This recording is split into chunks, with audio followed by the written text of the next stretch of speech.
These are extraordinary results. You're talking about an efficacy rate that really is higher than any pharmaceutical drug that's approved for the market. A complete transformation. I mean, literally, it's almost like healing is accelerated. The drug is the catalyst. It cracks you open. Yeah. It allows you to be yourself again.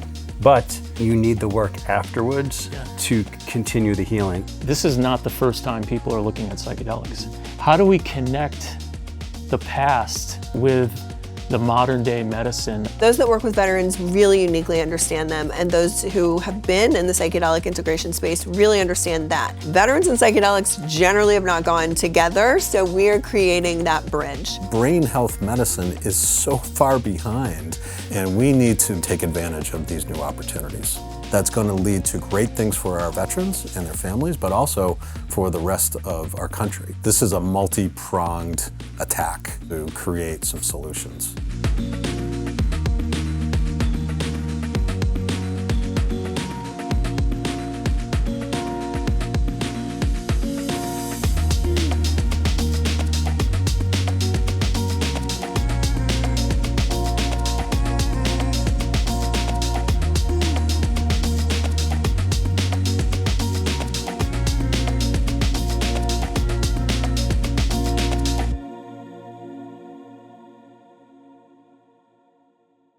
Hi, welcome to Homebase Nation. My name's Ron Hirschberg. I work at Homebase Program for Veteran and Family Care.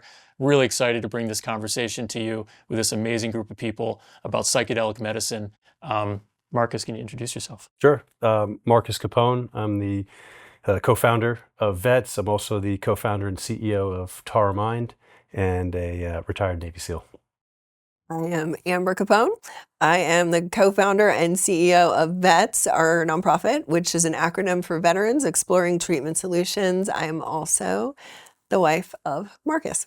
Hi, Eliza Dushku Palandjian. I am a clinical mental health and behavioral health counselor at Homebase. I'm also the clinical and program development specialist of psychedelic-assisted therapies at Homebase. Hi, Ron. It's great to be here. Mike Allard. I'm one of the founding leaders at Homebase, Chief Operating Officer, and I'm a civilian, but family member, past, present, and future for those who've served our country, and it's great to be here today. This is an amazing weekend. You guys, cheers to this movie, to what you're doing, to really, literally making waves. Congratulations. Thank you. It's exciting. We're super excited. Netflix just debuted our documentary November 3rd called In Waves and War, and it's really a culmination of everything that we've been doing over the past 8 years now in terms of helping special operations veterans. It's telling a really just a human story, not glamorizing the work that we've done, although we love the work that we did, and I would never go back and change it, but this really it just shows that this mental health issue, this brain health issue is a real thing. It affects not just the individual, but the families and children's and generations to come. And so that's why it's so exciting. I would just add, one of the things about the film that I think is so astonishing is it is such a story of hope, and it is this human story. It's beautiful, it's raw, and it's also a battle cry. I mean, it makes really clear, and anyone who I know who has seen the movie understands how important, how vital it is right now that we are not winning the war on mental health with veterans. I hear every audience gasp when the statistics around veteran deaths by suicide is said in the film. It's unacceptable, and we need to really be rallying every single day. So many lives are lost, and so we need new treatment options now. So when Eliza brings up, this staggering suicide statistic, which is just over 7,000 service members lost in the global war on terror, during that same period of time, if you look at the veteran suicide statistic of 17 per day is what the VA reports. Independent studies would suggest that it's as high as 44 per day. That's like over 130,000 deaths in the same period of time to suicide. And that's not even accounting for those who are not thriving, who are white-knuckling life, barely surviving. So the numbers are actually staggering. And the VETS mission exists to end veteran suicide and end veteran suffering by utilizing new technologies for this battle that we're facing today. We cannot help the vast majority who are in need of this. And things like the film only create a demand that we simply will never get ahead of. And so we also support research happening in the United States. The biggest collaborative study we've done to date is with Stanford University on ibogaine. And that allows us to pair these credible voices who've given so much in the longest conflict in our nation's history alongside the science so that we can advocate for change, policy change. And we're doing that at the state and federal levels of government.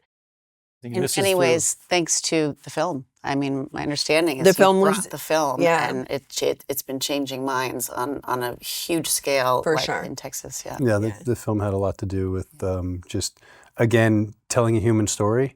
Right, you can show data all day long and you can hear about reductions in symptoms, but like when you hear true stories of healing, it makes people make decisions. I think it's synergistic. I think it is a great point that you need both. You need public, you need private, you need call it entertainment, meaning impact documentaries, and the science. That's how you're doing it. And so I want to go over to Michael. How do we think about these academic partnerships to really do it right and to merge standard therapies with screening for people that really need this? So home base, and just for a little context, we were founded by kind of an unusual group, the Boston Red Sox, and I'm a New England kid, so I love that my hometown team had the foresight and inspiration to think about what was a challenge set back in 2009. And if you looked across the country, the challenge was that the innovation, academic medicine, private sector, they have a lot of assets and brilliant minds working on advancements in medicine. 2009, nobody was focused on veterans. The VA is, and they are doing as much and as wonderfully as they can, but they can't do it alone. And as I helped to stand the program up, we recognized that, like, here we are at Mass General Hospital and Mass General Brigham, one of the best academic medical centers in the world, doing incredible advancements, and we are not focusing on our veterans and family members. So it was a really unique beginning for us, and it's kind of a interesting geographic space we occupy because we are Harvard's largest teaching environment. And so you go back 50 plus years, right, in the world of psychedelics, and you go back to Timothy Leary. And Timothy Leary was a polarizing figure, right? He had his detractors, but he was also, prescient in terms of, trying to push forward this field and at its core, trying to push forward the advancements in research. And then, of course, that got shut down for 50 years, and the pendulum swung too far back. So when we look at what we're thinking about at home base and together what we're doing, we really need to marry up that academic rigor and then think about what inevitably comes along the way, which is challenges in accessing what we know is life-saving and healing care. Job number one, we want to get people access to care that's available right now, and that's what you guys are doing at Vets. Job number two is we need to invest in research because we know there's a signal here. And so we at Homebase talk about precision medicine. I like to fold into this precision psychedelics, right? Because early indicators are with psilocybin and depression, MDMA and PTSD, ibogaine and brain injury, and maybe all of the above. But how does all of this come in so that, as we build upon the good work that you've experienced, that, you're a 40-something-year-old, decorated Navy SEAL with these types of exposures, this is the right dosing, this is the right therapeutic complement to the right natural medicine or molecule that will fit for you. For us at home base, that's the excitement of where this is going to go, because it will happen. I think people are finally waking up, and leaders, political leaders, are finally waking up to, we need to shed those old biases and really lean in and develop this. Brain health is operating at an AM radio level in a digital world. And we need to be able to get that into the digital environment and take advantage of these new opportunities. So Eliza, how long have you been at Homebase now? A little over a year now. Yeah. And so, talking about career change, Sure. and I want to get into that. Can you talk about that experience, what that was like for you? Sure. I sought this career change about 10 years ago. I'd been in the movie business for 25 years from 9 years old, kind of tripped and fell into it, but it was never really my passion. And in some ways, for as long as I can remember in interviews, I would say, I think I'm going to go back to Boston and go back to school and figure out what I really want to do when I grow up. It just took me a little longer. But to come, about 10 years ago, I started, first sociology, and I didn't really know what my end goal was going to be, but I just sort of kept following this path and pulling on this thread of this passion, and ended up at Lesley University studying holistic psychology. And then, as many do that come to the field of psychedelic therapy, I had a personal experience with it, and it's sort of, you can't shake what it's like to sort of have your own healing, and then come out and go, I need to bring this to other people. I need other people to have this this option. And so I ended up studying at the California Institute of Integral Studies. So much of the footage that we watched in our studies were veterans with MDMA therapy. And so that was, my grandfather was a retired Navy captain, and I had some military in my family, but it was really during my psychedelic certification training that I started to watch these young men and women, but predominantly men, and having no experience with psychedelic therapy, as you guys point out in the film, and frankly, no desire to work with psychedelic therapy. But when you've come to that end of the line and you've tried every other option that Western medicine has recommended, the pharmaceuticals, the talk therapy, EMDR, and nothing's working, and then they have an experience with a macro day-long dose of MDMA therapy and 2 therapists and these beautiful protocols that have been designed, and just the transformation, like the complete transformation, reprocessing. In my experience watching some of those videos, a young man who was blown up in his Humvee and watched his 5 brothers, die in front of him, and just could never integrate that fully and completely in a way that he could move forward feeling safe in the world, safe in his body, the hypervigilance, just the terror, the true terror. And then seeing him reprocess that in a psychedelic-assisted journey is just, and come out and remember it. Remember the newfound felt sense of safety that he was able to access with using MDMA as a tool to therapy. It's not the therapy in psychedelic medicine. It's a tool to the therapy.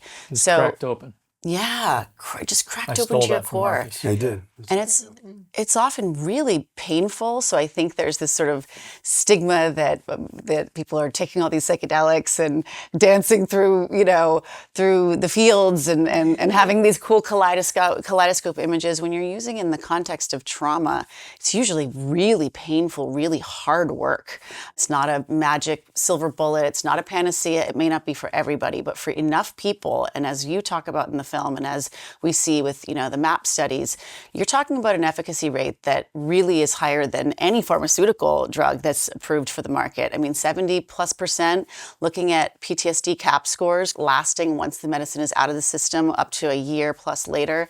These are extraordinary results. So for me, starting to study this work, then I ended up interning at Home Base last year, and honestly made the decision and accepted the invitation to come back, knowing that Home Base was so open to really leaning into psychedelic therapy and the possibility here, because it's a really incredible thing for Home Base and your connection with Mass General and now the partnerships we're making with the Valor Coalition to take these giants who have the courage to say, we know there's still stigma there, but we also know this works, and we're investing in the research. As you said, academic rigor is so important, and we're going to make this happen, and we're going to lay the groundwork. So I'm just thrilled to now be at Home Base, where I have this opportunity. I'm coming in as a sort of program development help, and as a clinician. Sure. I wanted to hear about this journey of therapy itself. Because like you were saying, Eliza, it may not be the silver bullet, although a lot can happen with that one shot, so to speak. The drug is the catalyst. It cracks you open. Yeah. It allows you to be yourself again. Take down the institutional kind of learnings that we've had from a very early childhood. And I believe in medical terminology, it's called the default mode network. The brain, it quiets that ego and allows us just to be and build new habits and to just witness things as they are, make your own decisions from there going forward.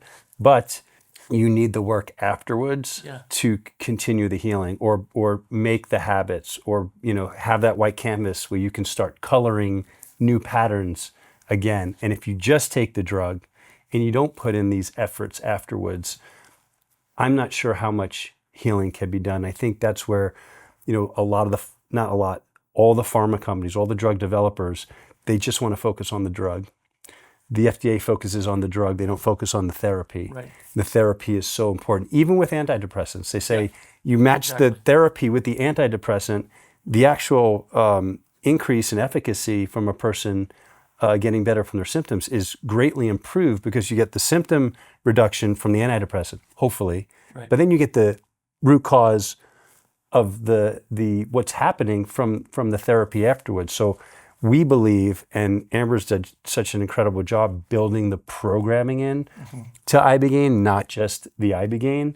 And I believe we've done like world-class programming afterwards. So breath work, meditation, everyone gets an extremely skilled psychedelic integration coach who's first a licensed therapist who also is veteran trained. It's almost like the trifecta of an individual. Right. Trauma trained, veteran yes. trained. And I think that's so important because some of these issues are so complex, right? TBI, PTSD, depression, anxiety, substance use disorder, ready to go. Diagnose that and treat it, right? Very, very difficult. And so our belief is the after work is everything. And when your brain's in that neuroplastic state, you heal so much faster. I mean, literally, it's almost like healing is accelerated from that window. Was there? Yeah, go ahead. I was just going to say, Marcus, tell me if you agree with me, but also it's like the medicines are catalysts to access our feelings and to allow us to feel. And so much of our society, so much of our conditioning is about don't feel it, stuff it down, numb it. That's essentially what pharmaceuticals do. It's like whack-a-mole. Let's numb down the feeling because the feelings are too disruptive. And, at home base, we do things like dialectical behavioral therapy and how to deal with like big feelings. And I mean, there are so many catchphrases that can be silly, but this idea that you got to feel it to heal it. And so when these medicines access all of a sudden these big feelings, yes, so important to then have a system in place to help you then process and integrate those feelings. But so often, you guys describe in the film and Maddie, it cracks you open. All of a sudden these feelings are flowing. I mean, there's grief, there's terror, there's so much emotion that had been compartmentalized and numbed and stuffed down. And then when it comes out, if you don't have systems in place to help you process those feelings and hold those feelings, that's where it can be really... I want to hear about the system a little bit more. I would love to tell you about it. I also want to say that there are feelings that are very positive too. There's this spiritual component. These individuals are feeling connected again. They're feeling connected to themselves, to their purpose, to their family, to God, to nature, I felt connected to everything is what Maddie says in the film. And he said there is that component. And I don't think science will ever be able to explain that. Can you tell me, Amber, after Marcus came back, after the first ibogaine treatment, and he needed to do the work after, as we say, it was cracked open, do you remember when you first started noticing that this is it, this is working? Well, I will say that Marcus just surpassed 8 years from the first ibogaine experience that he did in 2017. And so 8 years ago, we had no idea what was necessary. He had no support mechanisms in place. It was not easy, which is why we have gone above and beyond in the VETS program to learn over time and to put those support mechanisms in place so that, you don't have this incredibly life-shifting experience that you don't know what to do with. It was a tourniquet. Like you didn't have any therapy. He I did, but it just wasn't together like it is today. The industry has evolved in terms of what's right and what's wrong and what works and what doesn't. And you knew as a team what was needed. It was obvious to you that you can't just have that silver bullet and go on with your life. Yeah, and it was very confusing. I really wanted to buy time. I had gotten Marcus into several brain clinics. He was trying alternative treatments. Someone said he should do Ibogaine, and a year passed before he actually committed to doing it. And he was trying all these other places and becoming more and more frustrated that they weren't working. And so I think that's when suicide comes onto the table. Like, I'm trying, I'm not succeeding. I'm the problem, I'll never get better. And that voice just goes from a whisper to a shout. And I knew that we were losing time. And so this to me was a tourniquet. This is a temporary stopover to buy some time so that I could figure out what was next in Western medicine in the United States. When he had such a profound impact, even without the support mechanisms in place that we have at VETS, for example, it was very eye-opening. And I will say that first year was it's like a stock market ticker. There are a series of ups and downs, and the downs would scare me because it's like you don't want to think, we knew nothing about it. You think, oh my gosh, this is too good to be true. Yep, it's too good to be true. And these series of ups and downs became less impactful. The downs were not. The downs were not as long at all, and I could see that. Weeks turned into days turned into hours turned into minutes. Now it's like he can stop it before it starts. But that series of ups and downs was necessary to learn how to pull himself out. And over the course of time, if you think of a stock market ticker generally trending upward, those downs really don't matter. In fact, they could serve a higher purpose. And so the things that we've learned at VETS over the years, it is very important to have trauma-informed, veteran-informed, psychedelic integration-informed coaches, therapists in place for one-on-one sessions, as well as group support as well. For our community, plugging back into community is really, really important. They're driven by purpose. They're driven by tribe. Learning how to meditate has been something that most have done. Putting that practice into place has been a game changer. Spouse support is a huge part of the VETS program. Everyone's very focused on the veteran, rightfully so.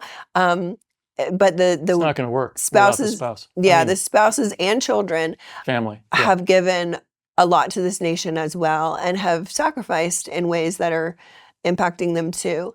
And so learning how to support the veteran as well as learning how to support themselves and the family unit is something that we value immensely in the VETS program. And then little things, diet, nutrition, workshops, journaling, art therapy, and we put in all kinds of little things. We have weekly offerings, 6 days a week. We have group offerings of VETS. So you've opened up not just the personal mind, someone that opens up their ability to feel, right?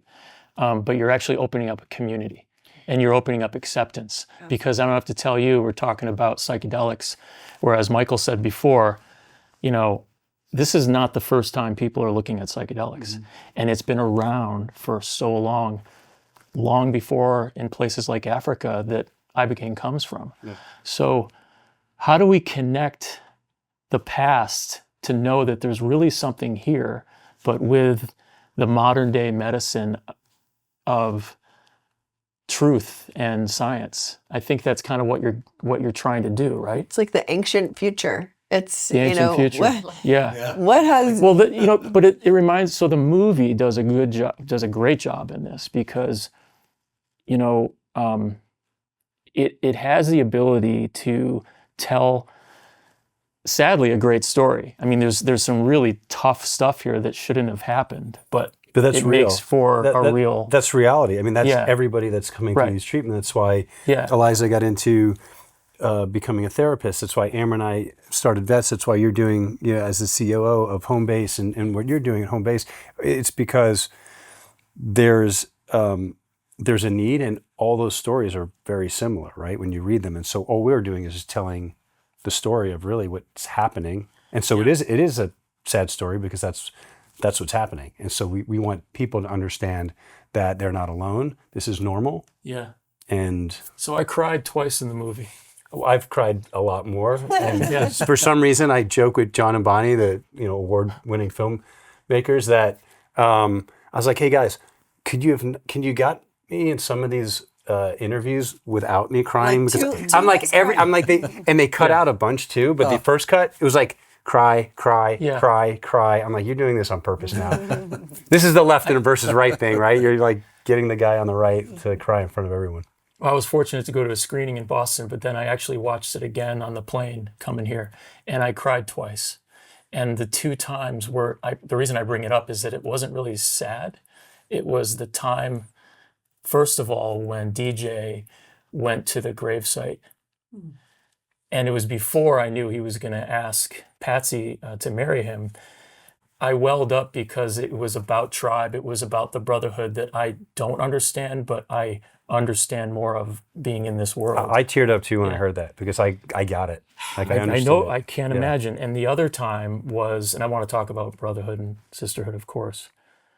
The other time was at the very end when it was just you with the board, and then you saw Caden, your son, walk towards you, and I was a mess.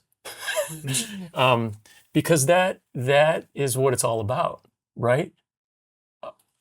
I mean, so tell me about I want to hear about family too, because you've opened that up to the family and the spouses.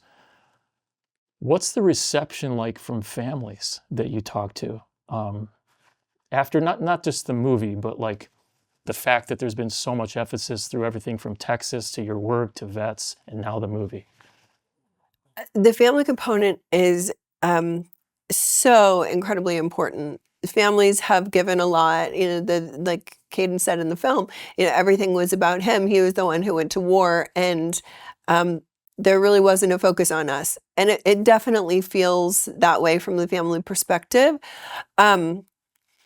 It's so important for us to provide resources for the family because at the most basic level, the veteran who's undergoing the treatment or this opportunity needs to be supported at home. If you give someone the opportunity to improve and they go back to a living environment that's toxic, it could potentially undo the progress that is being made, or it could someone could see the family as being the issue, and I'm wanting to protect the peace or the progress that has been made. Then the family ends up splitting up, and that can obviously cause more problem. And so I would say overwhelmingly the spouses are showing up to support and learn how to support themselves as well. I know for me, I felt like I had entered caretaker land. I really wasn't Marcus's spouse. I was his caretaker. And so in realizing that I had my own autonomy and my own responsibility to address things in myself allowed me to put the oxygen mask on in order to help him. I've seen spouses who are very triggered by improvements because that caretaker role, they're seeing that as somehow, that triggers some sort of insecurity that maybe they're not needed anymore. It's kind of like a triangle. You got one part of the couple on their own individual path and the other on their own individual path. And eventually they come together. If they're working on, themselves and working to come back together at the top. Those are the ones who have the most success. They're willing to do the inner work on themselves and show up in their partnership. So Eliza, as someone who puts on your previous hat and you think about storytelling and impact, what is it like for you to know that you're a therapist in this amazing new treatment, but at the same time, is there an onus on other filmmakers? Is there something about the industry that can help spread awareness? And what do you, as far as like in the next year, putting on that hat, what do you think are some of the goals? Yeah. It's so, so important. And I just would say, having been in the film business for 25 years and then leaving the business and then having this movie come along and seeing this movie and going, okay, I was not going to go back to the film business, but this is so important. And so I'm going to put that hat back on and do anything I can to just help get this movie, use the platform that I had to get this movie out. It's so rare for a film to connect this deeply and in this way. And I would also say, I mean, the power of storytelling really is extraordinary. I have been working in the psychedelic space for about 10 years now. I have a wonderful family. They're progressive. They're into, integrative therapy. Absolutely. I've been telling them about this, talking to them about this, multiple conversations.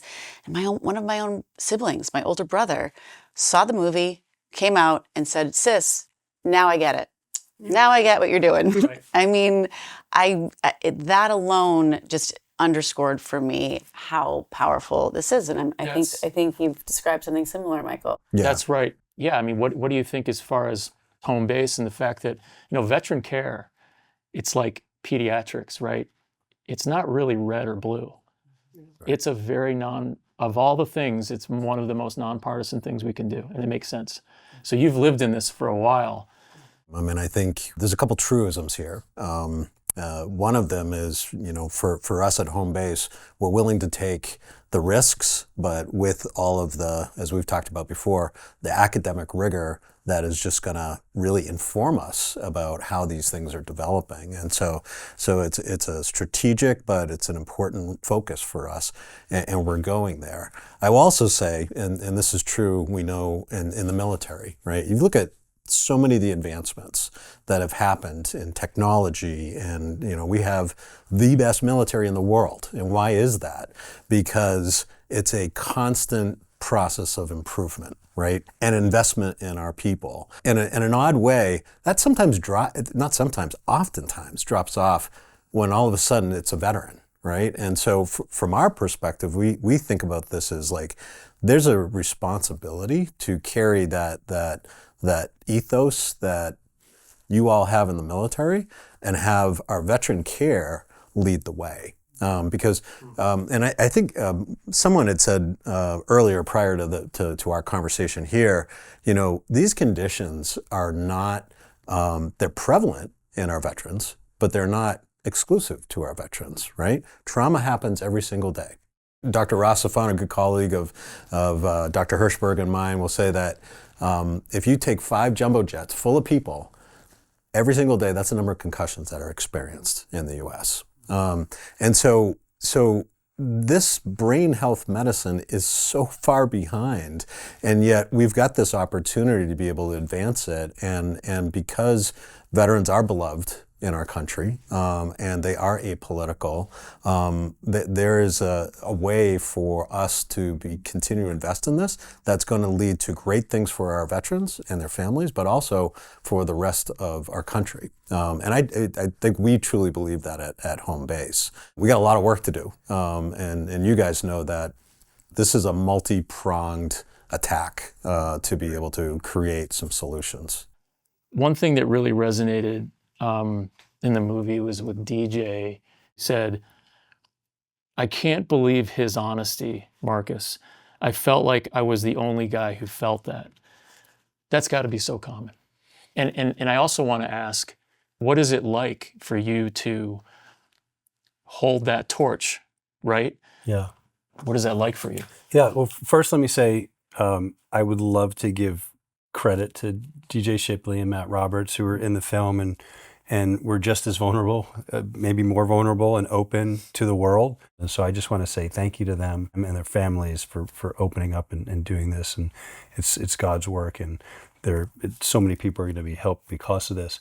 And to your question, I said the same thing that DJ did a couple years earlier. Was I went to go see a psychiatrist. I said, I'm dealing with all these things. I don't know what I'm doing. As Marcus, you're the 200th SEAL that has come into this office in the last couple of years with the exact same issues, and I don't know what it is. He goes, I'm just going to assume it's PTSD. I mean, you guys have been overseas now for a number of years, but you're all isolating, you're angry, you're having outbursts of crying. And he goes, I'm really not equipped to deal with this, right? In a way, except through antidepressants, right? Like, and he was prescribing antidepressants and mood stabilizers and all these other different things. But it was the first time where I felt a little bit of relief that I wasn't the only one that was dealing with these issues. However, I thought I was the only veteran on the planet. Well, actually, I wasn't a veteran at the time. I was active duty. I was the only guy that had depression, anxiety. I was isolating. I was having family problems.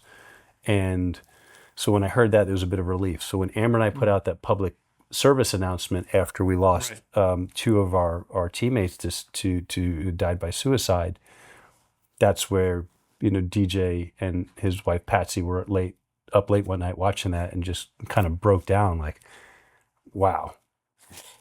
Our community has a very high threshold for suffering. And so, it has been perceived in the past as a sign of weakness to admit that.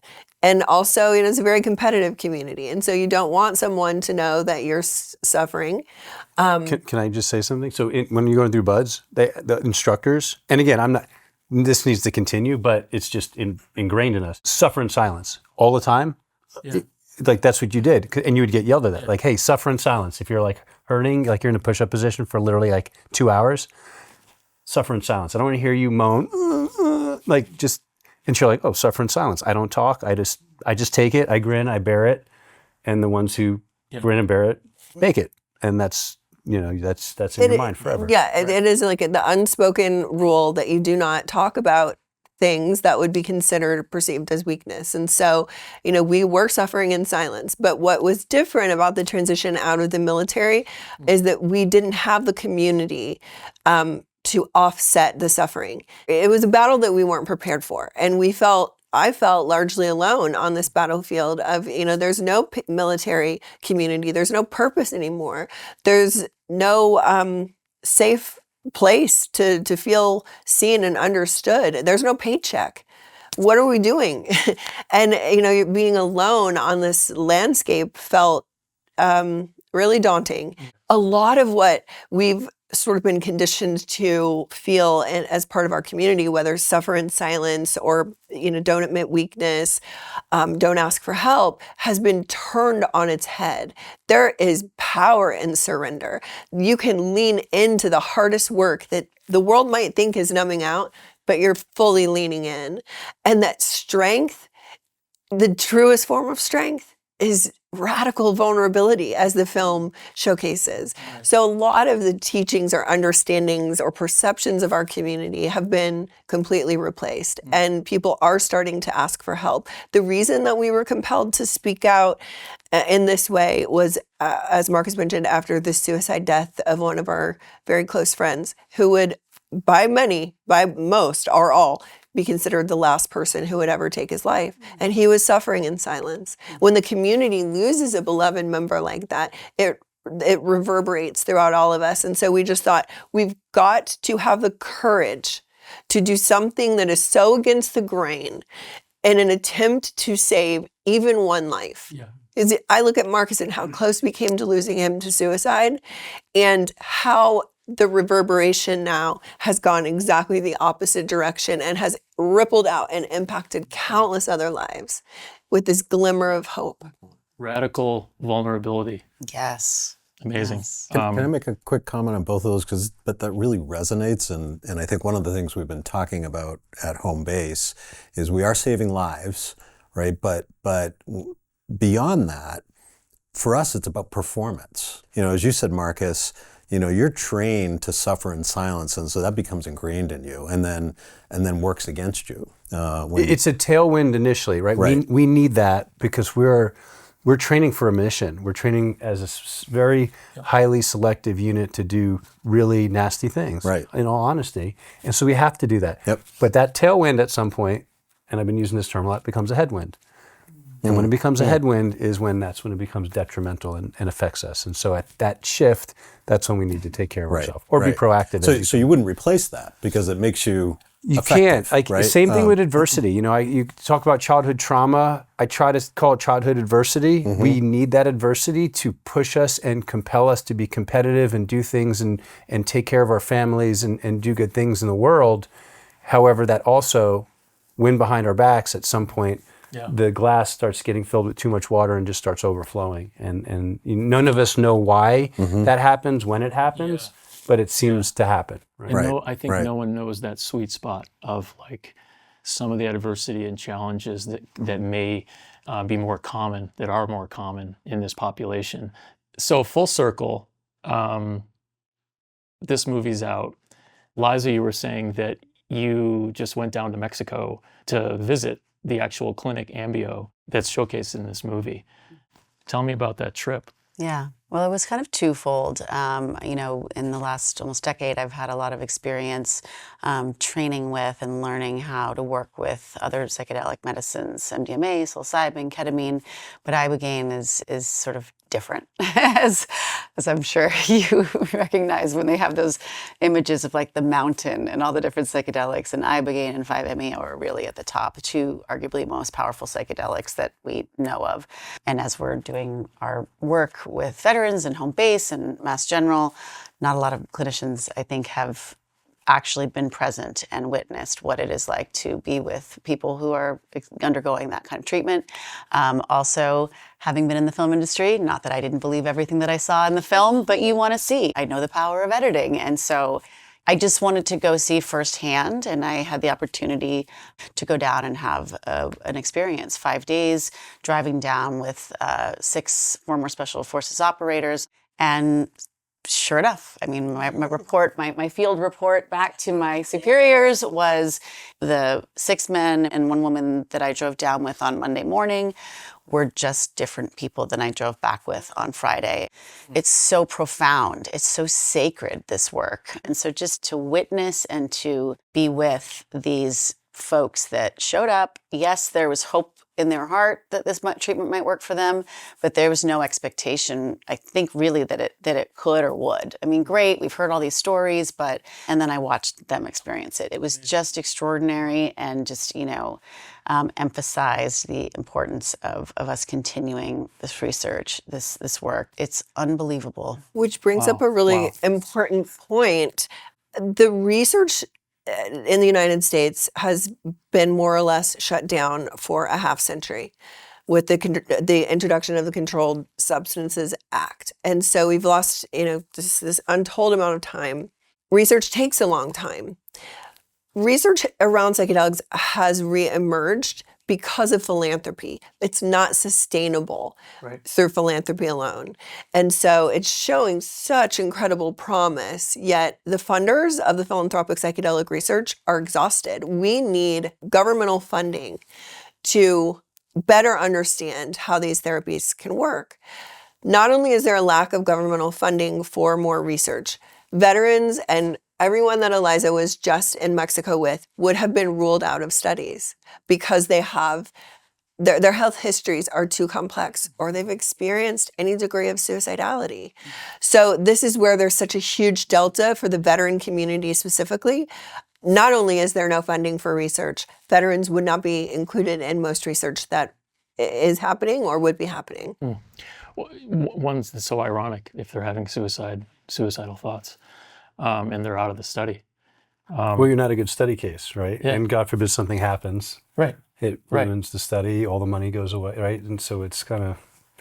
So that brings up, you mentioned Valor, so which Home Base is now proud to join vets, along with the Navy SEAL Foundation, Green Beret Foundation, those Army guys, and Wounded Warrior Project, of course.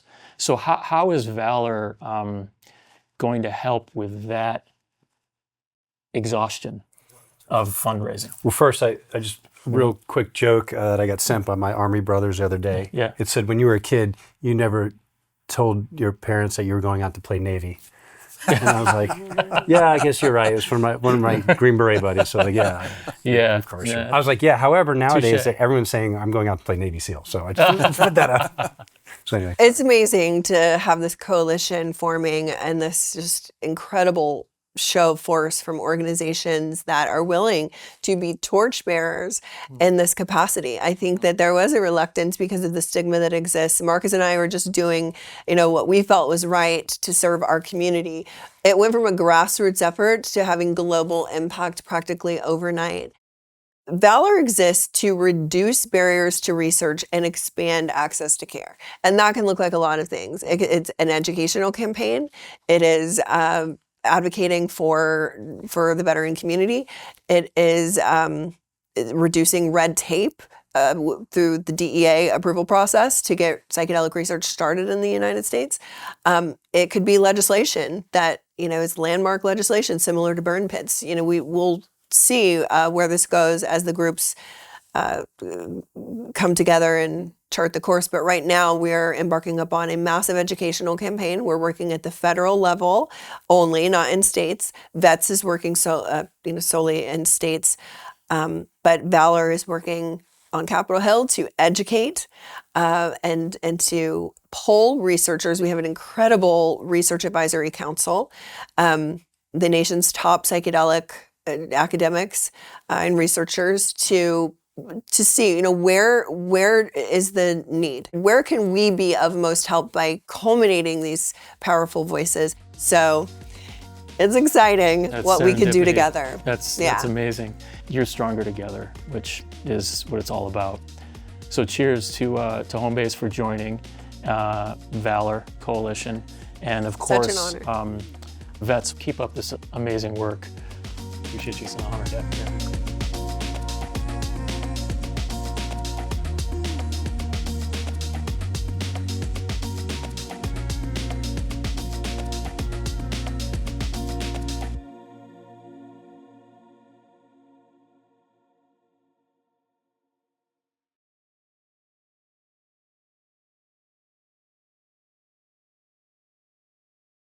At first, I was just wondering, when is this going to start?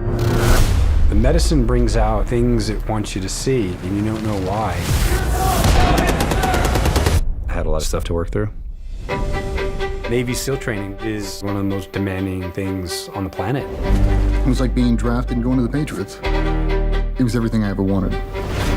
The worse the place was, the more we wanted to go. It felt like Russian roulette. Every time he would leave, he may not come home. Everything that could have gone wrong went wrong.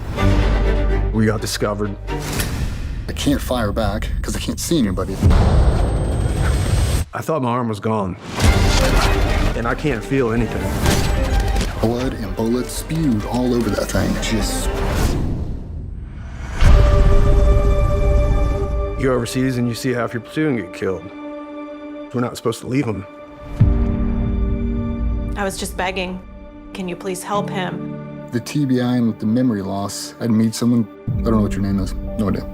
He was doing all the things he was told to do, and he was actually getting worse. I got his medical records. I completely changed my approach. Psychedelic medicines proved to be effective, but both are illegal in the United States. So Marcus would have to travel to Mexico. If you love your wife, you'll go to Mexico and do psychedelics. All the body armor you put on, that all goes away. My brothers, my teammates, you deserve to be happy and live a good life. This is just one of those points in medicine where I've got to have the courage to jump. That medicine takes you right to the crest and you fall off. You get into this line of work because we feel like it's who we are. Who the hell am I now?